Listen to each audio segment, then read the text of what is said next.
I am Warren Etheridge of the Warren Report. Very happy to be here tonight, obviously. How many people have seen the Blair Witch Project? How many people have recovered from the Blair Witch Project? I just checked, and I'm still trying to clean my soiled pants from seeing that film many years. Round of applause for the objective. A friend of mine saw it at the Tribeca Film Festival, told me you got to see this thing, and I said, okay, I'll check it out. It's amazing. It's a combination of like an old weird war comic and any sort of creepy, strange, scary movie, and it's like a Donald Rumsfeld fantasy or something. Like it is quite a dream. It's incredible. So it's unlike anything I've seen in a long time. It is truly a landmark in genre filmmaking, and we are very fortunate to have the man who is responsible for it and the director of the Blair Witch Project, the fabulous Daniel Myrick.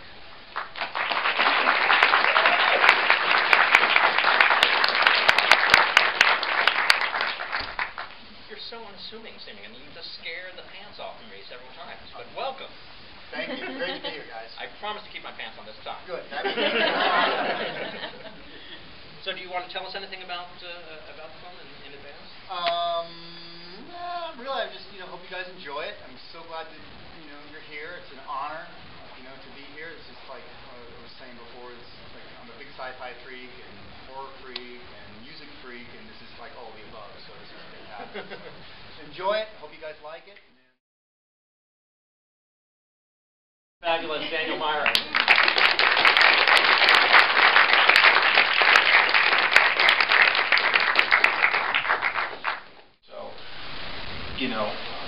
So I don't really think in terms of budget when I'm writing. Usually when I'm trying to raise money, I tell people I can say, I can do this for $50 or $50 million. So it all just depends on to what extent you want to go. And there's a lot of other factors when you think about a budget, like, well, do you want a star in the movie, or do you want to go with unknowns? And that affects a lot of the bottom line. Right, and you talked about unknowns, and you've had unknowns in Blair Witch, and these are unknown to me, at least. And that is purposeful in the casting process for this? Yeah, I'm a kind of a stickler for authenticity, and this was, as you guys probably have guessed, it was a movie that kind of revolves around the Special Forces group, and I wanted to make sure that the Special Forces guys that I had cast in this movie were as much realistic as possible. So we reached out to military bases to cast from and find real military guys that could act versus actors that played military guys. So that was our first step, was to cast actors that had military experience, in particular like Special Forces experience, and we got a lot of our guys that way. And then our second phase was we held an online casting using the internet, where we basically uploaded our script sides to our casting website, and anyone in the world could download those script sides, practice their audition, and this is before YouTube really was big, and they could upload those auditions to our Playbox on our website, and then I could review those auditions every morning when I came into the office. So our Australian guy was cast out of Australia using that process, and I didn't meet him for the first time until on set. So, and he was former military as well, which is one of our prerequisites, and that worked out really well for us. Did any semi-known actors audition that way, like Emmanuel Lewis? I was wondering, is that De Niro? Talk about authenticity, and in the credits for a screenplay, I noticed the name Wesley Clark Jr. Is he? He was related to the... Yeah, he's the son of General Wesley Clark, and I wanted, again, I wrote the basic script, outlined it with a good friend of mine, Mark Patton, and but I wanted to make sure that, our backdrop, being Afghanistan, was being represented correctly here, and he had, served time over there, and as well as Iraq, and so he knew a lot about the Pashtun and that area of the world. So I wanted to make sure at least we were generally in the ballpark about the representation of that area, and he was kind of gave it a once over to make sure that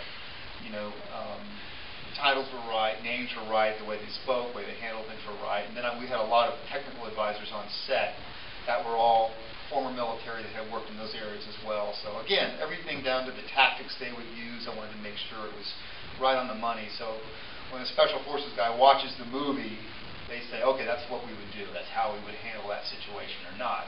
With all its warts, I wanted to make sure it wasn't all Hollywooded up and everybody was gung-ho and Rambo kind of guys. So that was what Wesley kind of contributed to the script. So I gave the actors a lot of freedom.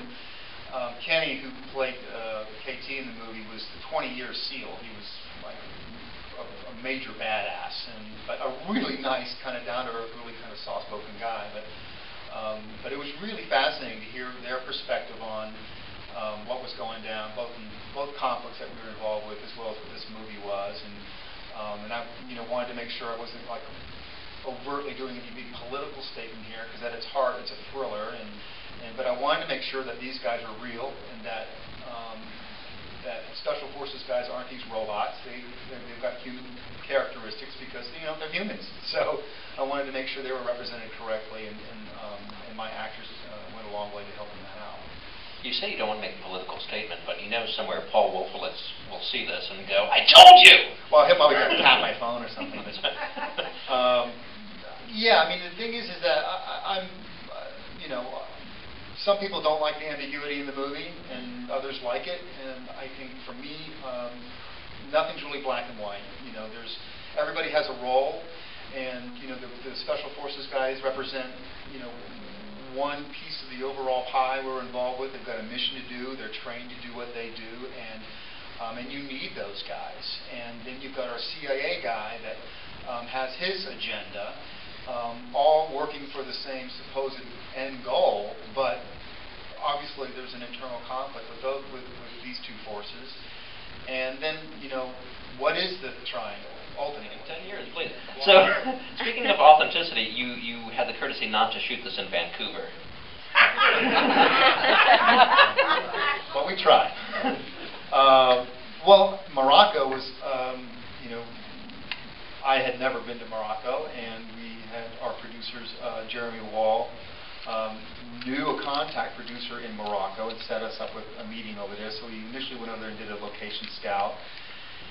And surprisingly enough, a lot of the locations, desert locations, are very similar to Southern California.